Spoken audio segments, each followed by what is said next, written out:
नमस्कार दोस्तों आज हम एक ऐसी चर्चा करने वाले हैं जिसका हमारी लाइफ से काफ़ी ज़्यादा लेना देना है। यानी कि हमारी चुस्ती और चालाकी, हमारा दिमाग, यानी कि हमारा लोगों के साथ बर्ताव। अगर हम चुस्त चालाक हैं तो जीवन आसान हो जाता है। और कई बार जिसे कहते हैं नादानी, या फिर एक सॉफ्ट नेचर, या फिर जिसे हम नॉर्मल लैंग्वेज में कहें तो भोंदूपना, यानी कि सामने वाला ये समझ ले कि आप भोंदू हो, आप चुस्त चालाक नहीं हो, तो हमें कहाँ कहाँ जीवन में कौन कौन से पड़ाव हमारे हमारे परेशानियों वाले बन जाते हैं। जैसे कि अगर आप चालाक नहीं हो तो आप ना तो प्रोफेशनल लाइफ में सही रह पाएंगे, ना ही आप अपनी पर्सनल लाइफ में अपने आप को कॉन्फिडेंट महसूस कर पाएंगे। अगर मान लीजिए आप कहीं बिजनेस करते हैं और आप एक तेज़ तर्रार नहीं हैं, आप एक सॉफ्ट नेचर के आदमी हैं, एक कमज़ोर दिल के आदमी हैं, एक जिसे कहते हैं काफ़ी सॉफ्ट उसका व्यवहार है कस्टमर्स के साथ, तो कस्टमर प्रभावित नहीं होगा। हो सकता है कि कुछ माल उधार लेके जाए आपसे, क्योंकि आप उस तरह के व्यक्ति नहीं हैं कि अपने पैसों को जोर जबरदस्ती या फिर किसी प्रभाव से निकाल सकें। तो ये भी एक कारण बनता है कि इंसान बिजनेस में मार खाता है, क्योंकि सामने वाला ये समझ लेता है कि यहाँ पर उधार कर लिया तो हमारा कोई क्या बिगाड़ सकता है। प्रोफेशनल लाइफ, यहाँ पर परेशानियाँ आती हैं, जॉब की लाइफ में परेशानियाँ आती हैं कि अगर आप कहीं पर जॉब में हैं तो आपके साथ हो सकता है कि आपका सुपीरियर आपको लालच दे के आपसे ज़्यादा काम करवाता हो सकता है कि आपको ये लालच दिया गया हो कि तुम ये प्रोजेक्ट करो, ये काम करो, हम तुम्हारी प्रमोशन करेंगे, हम तुम्हें इस तरीके से आगे बढ़ाएंगे। यानी कि एक सब्ज बाग दिखाना, आपको लॉलीपॉप देना।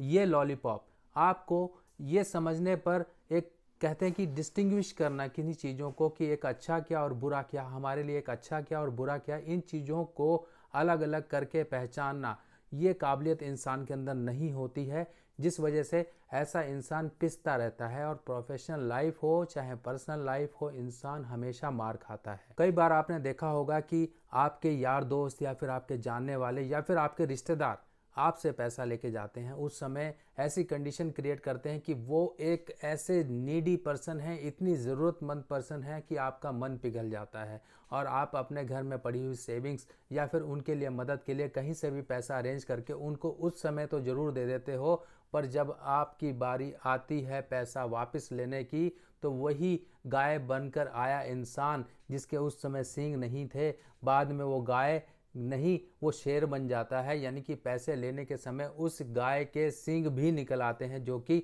यानी कि ऐसे कंडीशंस में आपको या तो दुत्कारा जाता है, या तो आपके साथ रिलेशन खराब किए जाते हैं, या आपके साथ वो किसी अन्य तरह की परेशानियां खड़ी कर देता है। यानी कि आपके रिलेशन भी खराब हुए, आपके साथ एक फ्रस्ट्रेशन वाली भावना भी पैदा होती है कि मैंने इस व्यक्ति की मदद की और आज मुझे ये सब भोगना पड़ रहा है। तो ये सब कंडीशंस अभी आपको मैं बताऊंगा कि ये ग्रह स्थितियाँ क्यों होती हैं।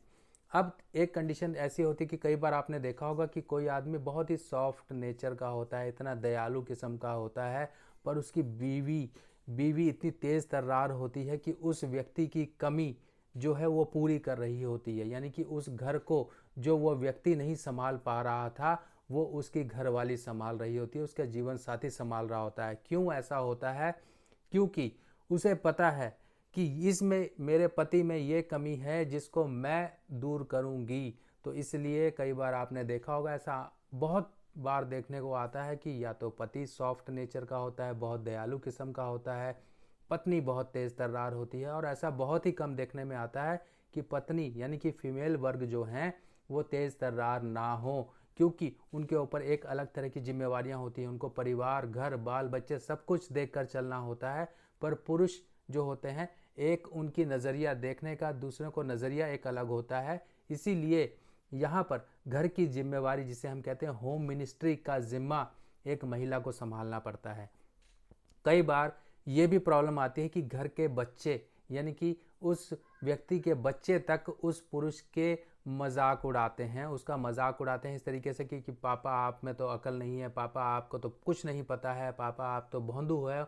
मतलब बहुत सी बातें सुनने को आती हैं। एक एग्जांपल मैं आपको बताता हूँ कि एक मेरे जानने वाला था, तो वो उसका स्कूटर एक दिन ख़राब हो गया। स्कूटर ख़राब हो गया तो उन्होंने बोला कि चलो बेटा मैं आपको आज स्कूल छोड़ कर आता हूँ, रिक्शे पर चलता हूँ।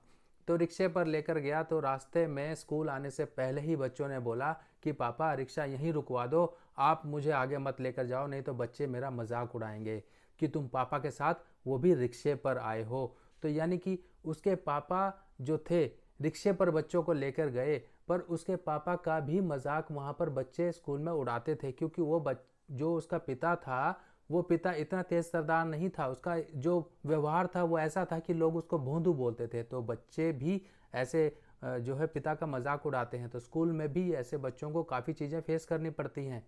अब ना तो ऐसे लोग सोशली कहीं पर एक्सेप्ट किए जाते हैं, यानी कि सोशली यानी कि एक समाज में भी इनकी कोई लाइफ नहीं होती है, समाज में भी इनको वो इम्पोर्टेंस नहीं दी जाती है। रिश्तेदारी में लोग इनका कैसे नुकसान करते हैं ये समझिए कि रिश्तेदारी में क्या है कि मान लीजिए एक बड़ा परिवार है जिसमें 5-6 लोगों का या फिर 10-12 लोगों का एक ऐसा परिवार है जिसमें 3-4 भाई हैं, 3-4 भाई हैं, और एक ऐसा निकल कर आ जाता है जो काफ़ी भोंदू टाइप का होता है, दयालु टाइप का होता है, यानी कि उसे झगड़े वगैरह सब कुछ नहीं करने आते हैं।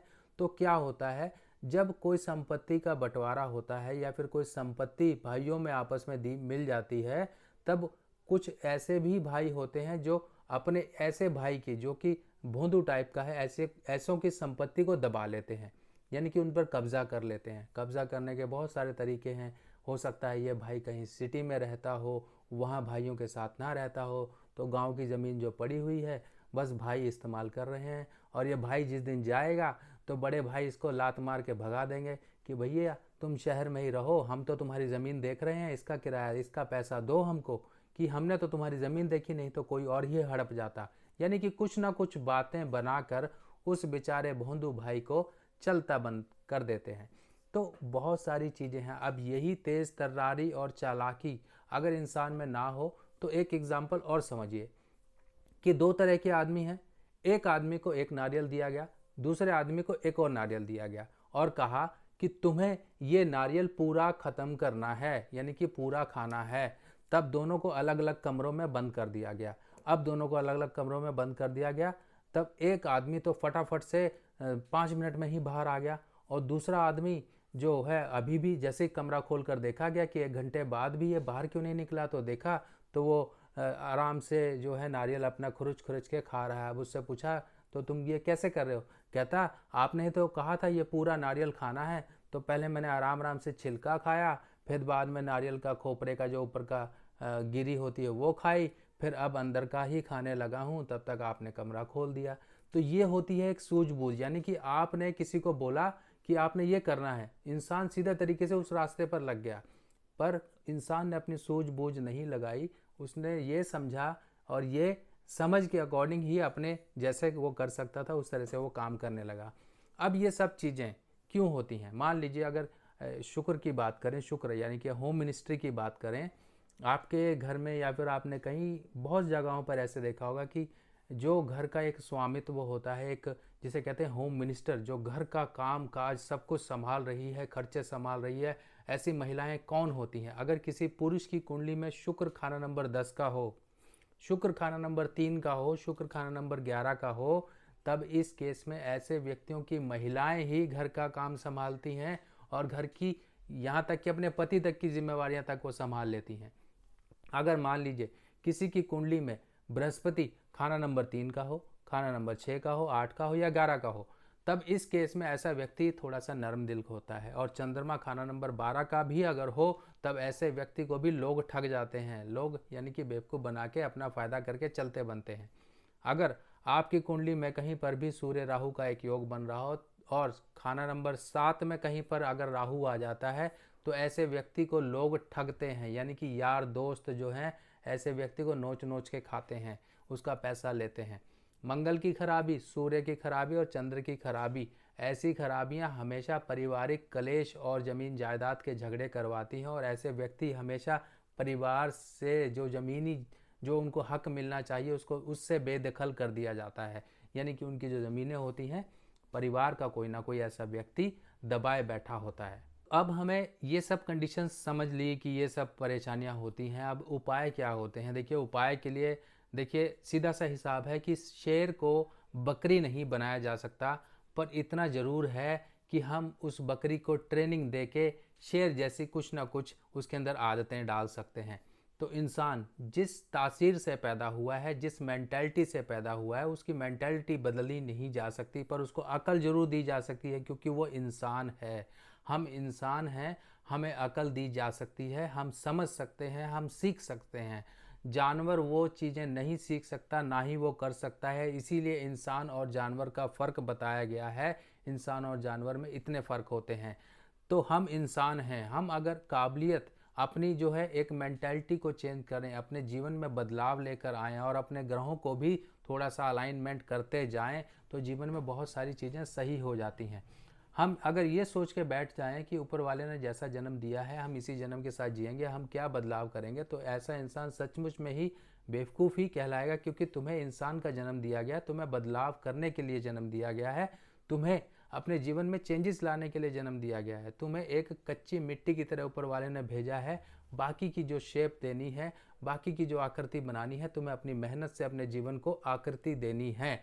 अब इन सब चीज़ों को हमें अपने जीवन में अपनाना है, यानी कि तेज़ तर्रारी, चुस्ती, चालाकी, भोंदू बन के बिल्कुल मत रहिए। अगर बृहस्पति खाना नंबर 10 का है तो हमें थोड़ी समझदारी बरतनी है, यानी कि हमें ऐसा एक सॉफ्ट इंसान नहीं बनना है, क्योंकि सॉफ्ट इंसान जो बृहस्पति की तासीर है, अगर हम वो अपने जीवन में लेकर आएंगे तो शनि यहाँ पर पीड़ित होगा, शनि हमें परेशान करेगा, जिसके कारण हमें जीवन में कई तरह से परेशानियाँ आएंगी। तो तेज़ तर्रारी, चुस्ती, चालाकी, यानी कि हमेशा आंख बंद करके दूसरों के ऊपर भरोसा मत करें। अगर मान लीजिए आप इतने काबिल नहीं हैं कि आपको लगता है कि डिसीजन नहीं ले पा रहे हैं, तो किसी दूसरे व्यक्ति की मदद लेते रहें, और ख़ासकर ऐसे व्यक्ति के लें जिस पर आपको भरोसा हो। ये नहीं कि हर एक के सामने ही अपने जो है दिल की बातें बताते जाएं, हर एक से सलाह लेते जाएं, ऐसा बिल्कुल मत करिए। क्योंकि कुछ काम ऐसे होते हैं जिनकी सीक्रेसी मेंटेन करके रखनी होती है। अगर आप वो सीक्रेसी अपनी नहीं मेंटेन करेंगे तो आपके काम बनेंगे ही नहीं। आप 10 जगह पूछोगे, जगह जगह पूछोगे, अंत में निष्कर्ष यही निकलेगा कि काम ठप, यानी कि आपका काम नहीं बना। तो हमेशा ऐसा कोई व्यक्ति अपनी नज़र में तलाशिए जो आपको सही सलाह दे सके। सही सलाह यानी कि idea can change a life. तो दोस्तों, यही आइडियाज़ ही जीवन में चेंजेस लेकर आते हैं।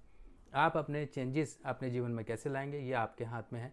बृहस्पति खाना नंबर 10 में है तो थोड़ा सा तेज़ तर्रार बन के रहिए। शनि की एक तासीर को सही रखने के लिए अपने जो है बुध के सपोर्ट को जरूर साथ में जोड़िए, क्योंकि बुध अगर बुद्धि है तो शनि आपकी तेज़ और चालाकी है।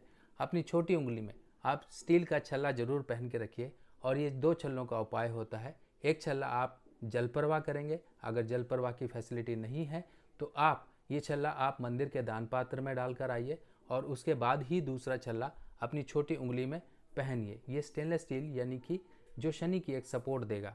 तो एक बुध की और शनि की जो मिलावट हमने करके थोड़ी सी एक जो है ग्रहों की स्थिति को सही किया।